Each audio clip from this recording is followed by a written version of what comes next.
메디톡스와 대웅제약의 보툴리눔 톡신 균주 전쟁에 새로운 국면을 맞이했습니다. 메디톡스는 미국서 새로운 소송을 추가로 제기하면서 정당한 권리를 되찾을 것이라고 주장하는 반면, 대웅제약은 최근 국제무역위원회의 최종 결정이 아무런 법적 효력 없이 무효화될 가능성이 높아지자 추가 소송을 통해 시간을 끌고자 하는 메디톡스 측의 다급한 결정이라고 분석했습니다. 메디톡스는 지난 14일 대웅과 대웅제약, 대웅의 미국 파트너사인 이온바이오파마를 상대로 두 번의 새로운 소송을 미국에서 제기했다고 17일 밝혔습니다. 이번 소송은 대웅제약이 메디톡스의 보툴리눔 균주화 제조 공정을 부당하게 획득해 나보타를 개발했다는 ITC 결과를 토대로 메디톡스가 정당한 권리를 되찾기 위한 후속 조치입니다. 이온바이오는 미국, 유럽, 캐나다 등에서 대웅제약의 나보타를 치료용 목적으로 허가, 수입, 판매하는 권리를 갖고 있는 독점 파트너사입니다. 미국의 보툴리눔 톡신 제제 시장 규모는 치료와 미용 시장이 5대5로 양분되어 있습니다. 메디톡스는 대웅제약과 이온바이오를 상대로 미국 캘리포니아 중부지방법원에 소송을 제기했습니다. 메디톡스는 대웅제약과 이온바이오가 ITC 결과를 노골적으로 무시하며 메디톡스의 권리를 의도적으로 침해하고 있고, 메디톡스의 균주화 제조 공정을 도용해 개발한 제품을 판매하려 하고 있다는 점에서 정당한 권리를 되찾을 방침입니다. 또한 메디톡스는 도용한 기술로 보툴리눔 독소 생산 방법에 관련된 미국 특허 951만 2418BE를 얻어낸 대웅과 대웅제약을 상대로 미국 버지니아 동부지방법원에 소송을 제기했습니다.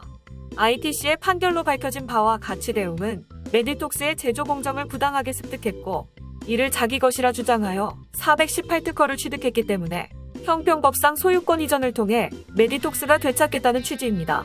메디톡스 관계자는 ITC 판결 이후에도 미국에서 계속되고 있는 대웅의 위법 행위를 더 이상 좌시할 수 없어 메디톡스의 정당한 권리를 되찾고자 소송을 제기했다며, 이번 소송으로 메디톡스가 얻을 권리는 ITC가 제공할 수 없는 손해배상과 특허 소유권 이전에 대한 것이며, 대웅과 이온바이오는 ITC 판결로 이뤄진 3자 합의의 당사자가 아니기에 미국 법원이 ITC에서 드러난 여러 과학적 증거들을 바탕으로 올바른 판결을 내릴 것으로 생각한다고 말했습니다.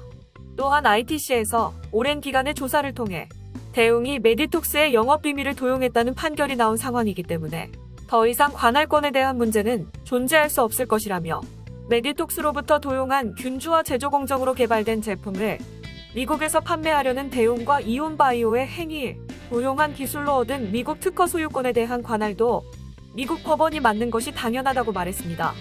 메디톡스가 새롭게 제기한 소송에 대해 대웅제약은 미국에서 대웅제약을 상대로 한 민사소송은 관할도 없다는 것을 이미 알면서 제기한 것이라면서 한심하고 무책임하다, 어려운 회사 사정에 아직도 미국 변호사에게 돈을 쏟아붓는 것이 이제는 안쓰럽다는 반응을 보였습니다.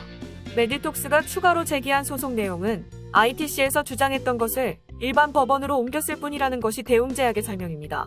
ITC의 최종 결정이 아무런 법적 효력 없이 무효화될 가능성이 높아지자 추가 소송을 통해 시간을 끌고자 하는 메디톡스 측의 다급한 결정이란 게 대웅제약 측의 설명입니다. 앞서 대웅제약은 주보의 수입금지 명령 철회 및 ITC 최종 결정의 원천 무효화를 신청했습니다. ITC는 지난 3일 수입금지 철회를 승인했으며, 연방항소순회법원에 제기된 항소가 기각될 경우 ITC 결정이 무효화될 것이라고 밝힌 바 있습니다. ITC 결정이 무효화되면 당사자들은 법적으로 ITC 결정 내용을 다른 재판에 이용할 수 없게 됩니다. 대웅제약 관계자는 메디톡스가 소송을 남발하는 것은 이미 취약한 메디톡스의 재정 상태에 더 큰 타격을 가하고 시간을 낭비할 뿐 대세를 뒤집을 수는 없을 것으로 보인다고 말했습니다. 우선 메디톡스가 내세우는 보툴리눔 균주의 도용 주장은 이미 소멸시효가 만료돼 해당 법원에서 원칙적으로 더 이상의 소송을 허가하지 않을 가능성이 높다는 설명입니다. 무엇보다도 현재 국내에서 똑같은 내용으로 민사소송이 진행 중이므로 미국 법원에서는 사건을 기각 또는 중지할 가능성이 매우 큽니다. 실제로 지난 2018년 캘리포니아주 법원에서는 메디톡스가 대웅을 상대로 제기한 소송이 한국이 아닌 미국 법원에는 부적합하다며 각하 판결을 내린 바 있습니다. 다만 ITC가 판결을 내릴 수 있었던 것은 미국의 엘러간이 공동 원고로 참여했기 때문이었는데, 이번에는 메디톡스 단독으로 원고가 돼 소송을 제기했습니다. 대웅제약은 메디톡스는 ITC의 최종 결정 무효화를 필사적으로 뒤집기 위해 이미 수차례 반복해온 넉지 주장을 법원만 옮겨 다시 재탕하고 있다. 또한 ITC 판결 무효화와 무관하게 ITC 행정소송 결정은 기판력이 어차피 부여되지 않는다고 강조했습니다. 아울러 앞서 메디톡스에 조작된 이노톡스의 안정성 허위 자료를 미국 FDA에도 제출했는지를 정확히 밝힐 것을 촉구했습니다. 몇 달 전 대응의 이러한 주장에 대해 FDA에 청원하는 것을 환영한다고만 밝혔을 뿐 이에 대한 구체적 답변을 아직도 하고 있지 않다는 것입니다. 메디톡스는 이노톡스 안정성 자료 조작 혐의로 한국에서 재판을 받고 있습니다. 대웅제약 관계자는 부당했던 수입 금지 결정의 철회와 ITC 결정 무효화는 수년간의 소모전을 일단락시킬 수 있는 중요한 마무리가 될 것이라며 메디톡스의 주장이 허위임은 이제 한국 법정에서 밝혀질 것이라고 자신감을 피력했습니다. 이상 프라임경제 추민선 기자의 메디톡스 대웅 보톡스 전쟁 관련 기사였습니다.